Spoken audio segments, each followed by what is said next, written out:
il y a une autre façon de voir le travail, aussi de 3 façons. Le travail comme facteur de production, ce qu'on a vu dans les révolutions industrielles, c'est ma force de travail que je vends contre un salaire. Il y a cette notion de réalisation de soi, le travail comme la définition de qui je suis, de comment je peux contribuer. Et il y a aussi le travail tel qu'on l'entend, nous, dans nos sociétés occidentales et nos sociétés salariales, c'est le pilier à partir duquel on a construit nos mécaniques sociales de redistribution des protections des droits. Ça part en cacahuète. Plutôt. Les entreprises se plaignent d'être taxées et pourtant on continue à avoir des déficits. Et moi j'entends, mais apparemment mes parents l'entendaient aussi, je n'aurai pas de retraite. Autant dire que ça me fout les boules. Ça marche plus. Le facteur de distribution, de production, le travail comme facteur de production, aujourd'hui, je vois bien que je peux pas concurrencer le digital. Le digital, il est beaucoup plus fort que moi.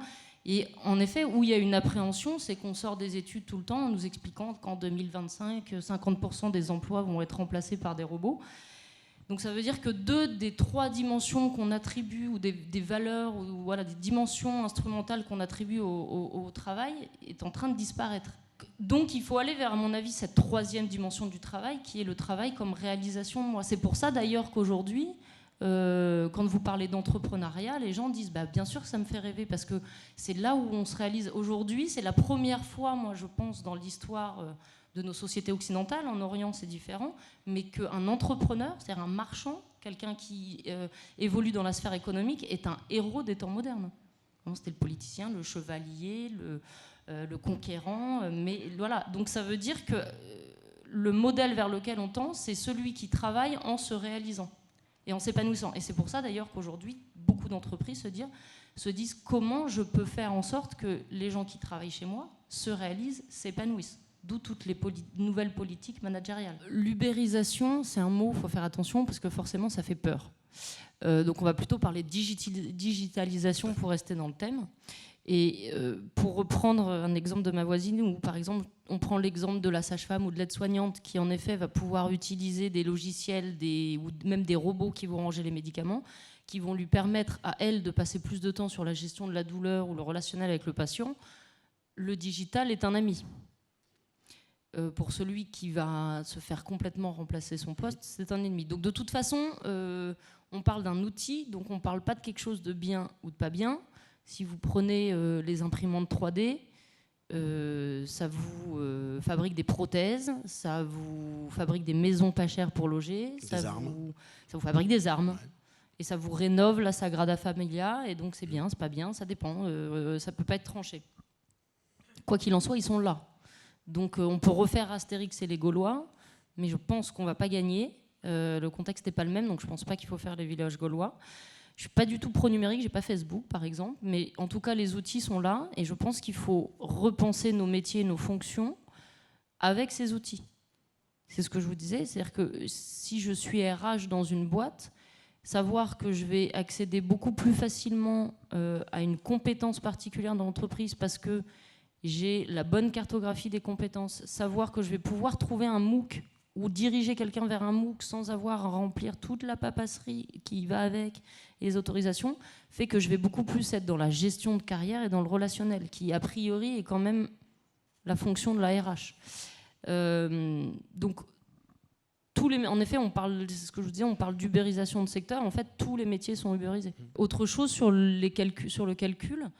Je pense qu'en effet, on ne peut pas calculer, sauf même, enfin, les entreprises l'essayent. Il y a beaucoup de départements RH qui souhaitent pouvoir montrer qu'ils sont dans le top 5 du Great Place to Work, parce que c'est là qu'on est bien. Donc, parce que ça rassure, parce que c'est des méthodes qu'on connaît, que les entreprises connaissent, de pouvoir tangibiliser cette évolution.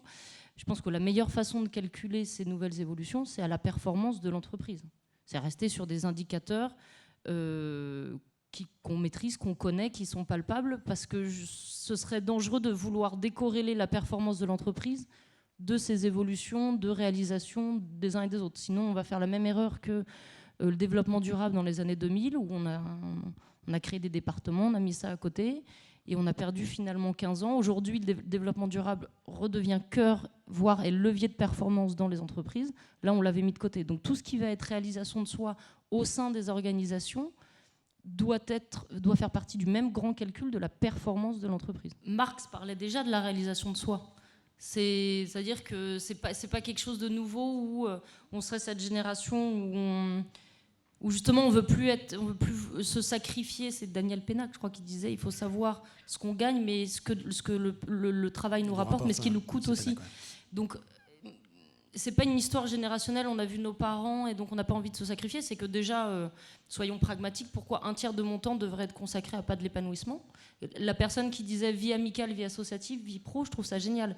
Et ce qui est assez intéressant de voir, peu de gens le savent, donc je commence à croire que en fait, je dis n'importe quoi, mais je crois que non.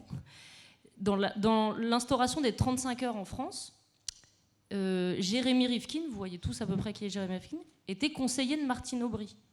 Et je pense que Jérémy Rifkin, il s'en fichait de relancer la consommation ou de lutter contre le chômage en France. C'était le quart de ses soucis. Je pense qu'il travaillait à une société où on aurait ce tiers-temps à la vie consacrée à la vie perso, famille, amis, à la vie associative communautaire et à la vie professionnelle. Et a priori, en tout cas, peut-être qu'on est une génération d'enfants gâtés, mais moi j'ai envie de m'éclater dans les trois sphères. Et à l'époque, déjà, Marx disait, c'est la réalisation de moi. Il faut juste abolir le salariat, et là on... C'était de la supplémentaire. Et là on pourra commencer à kiffer. Tant qu'il y a le salariat, on n'y arrivera pas. Bon, finalement, l'histoire lui aura donné tort parce qu'on a carrément institutionnalisé le salariat, et aujourd'hui on est en train de se dire en fait il n'a jamais été aussi moderne qu'aujourd'hui.